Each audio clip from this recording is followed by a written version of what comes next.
melanjutkan materi kuliah kali ini dengan membahas topik selanjutnya, yaitu komponen-komponen lainnya pada arsitektur CNN.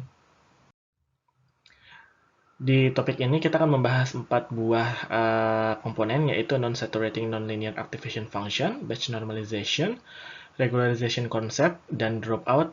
Lalu yang terakhir adalah better optimization dan SGD. SGD itu adalah stochastic gradient descent. Non-saturating activation function biasa digunakan untuk mengatasi masalah vanishing gradient problems yang sering muncul apabila kita menggunakan sigmoid function untuk artificial neural networks.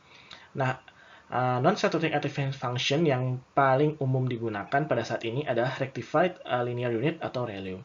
Namun kita juga bisa menggunakan beberapa non-saturating activation function lainnya yang juga sebenarnya dikembangkan dari ReLU itu sendiri, seperti leaky ReLU, parametric leaky ReLU, ataupun exponential linear unit atau LU. Yang perlu diperhatikan di sini adalah non-saturating activation function itu penting digunakan untuk atau di hidden layer. Ya, jadi apabila kita ingin melakukan misalkan segmentation atau classification, kita tetap bisa menggunakan sigmoid function di classification atau segmentation layer di output layer. Komponen selanjutnya adalah batch normalization. Di topik sebelumnya, kita sudah mempelajari bahwa better weights initialization dan non-saturating activation function bisa mengurangi masalah yang bernama vanishing atau exploding gradients problem secara signifikan di awal pelatihan, tetapi tidak bisa menjamin bahwa masalah yang sama akan muncul kembali selama pelatihan.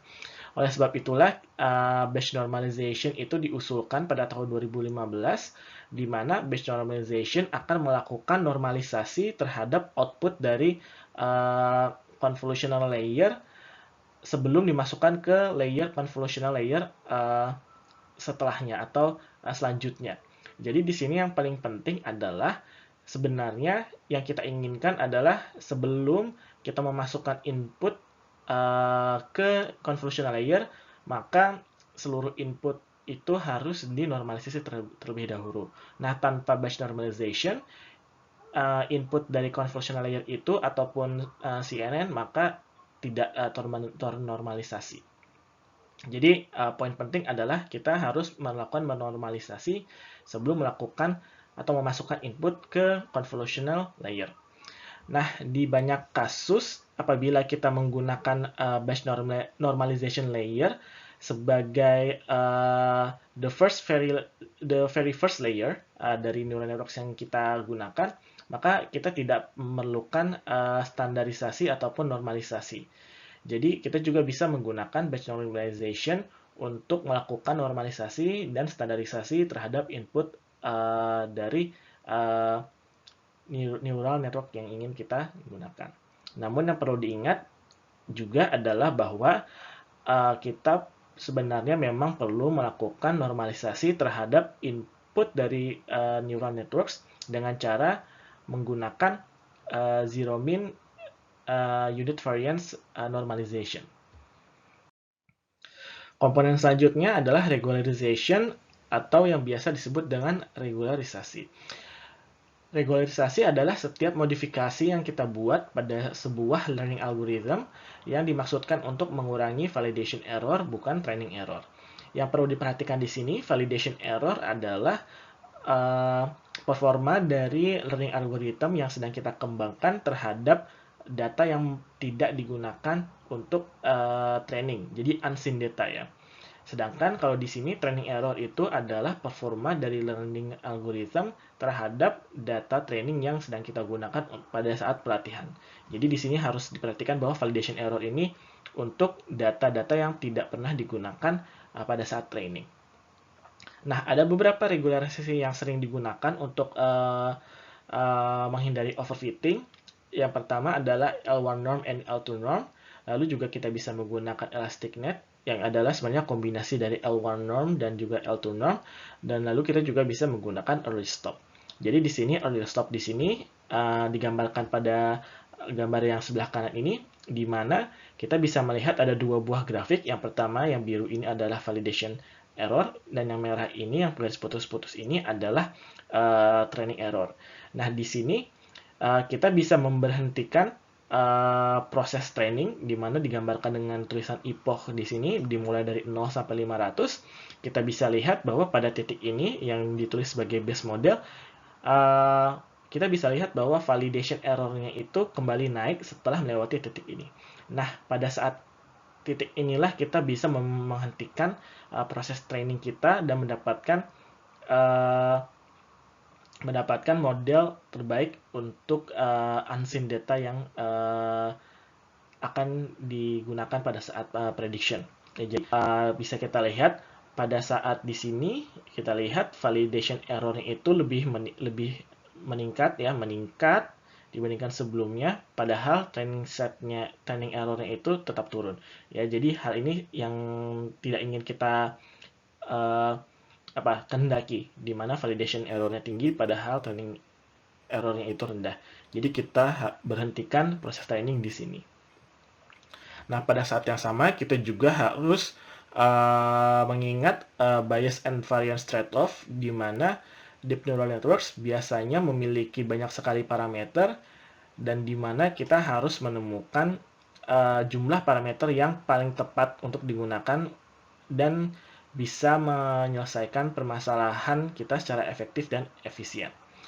Untuk bentuk regularisasi sendiri seperti L1 norm and L2 norm, silahkan dibaca secara independen di lain waktu. Atau bisa juga apabila tertarik lebih lanjut, bisa mengikuti course machine learning. Nah, untuk CNN sendiri terdapat sebuah model regularisasi yang sering dan umum digunakan, yaitu dropout. Jadi dropout itu adalah metode regularisasi yang paling umum untuk di deep neural networks dan juga termasuk CNN. Ya, di sini dropout itu bisa kita lihat gambarannya di gambar sebelah kanan ini. Kita misalkan beri contoh, kita memiliki sebuah neural network bentuk seperti ini. Biasanya kita melakukan training dengan jumlah parameter yang full. Jadi misalkan di sini kita memiliki fully connected layer dengan 2 hidden layer. Di sini input layer, 2 hidden layer, dan 1 output layer. Biasanya kita melakukan training dengan full connection, ya, full parameter.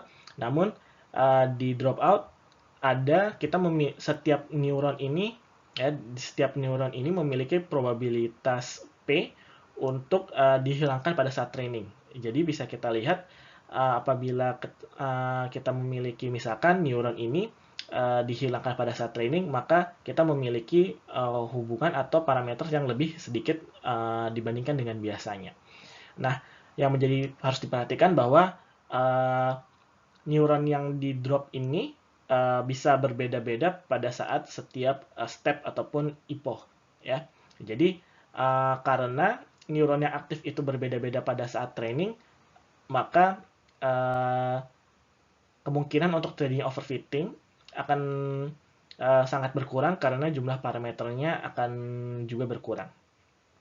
Nah, biasanya di CNN kita menggunakan probability P-nya itu adalah 10-50%. Khusus untuk CNN, biasanya untuk dropout itu probability-nya adalah 40-50%. Baik, komponen terakhir yang harus diketahui adalah beta optimization dan SGD. SGD adalah stochastic gradient descent. Biasanya SGD ini umum digunakan pada saat sebelum muncul CNN.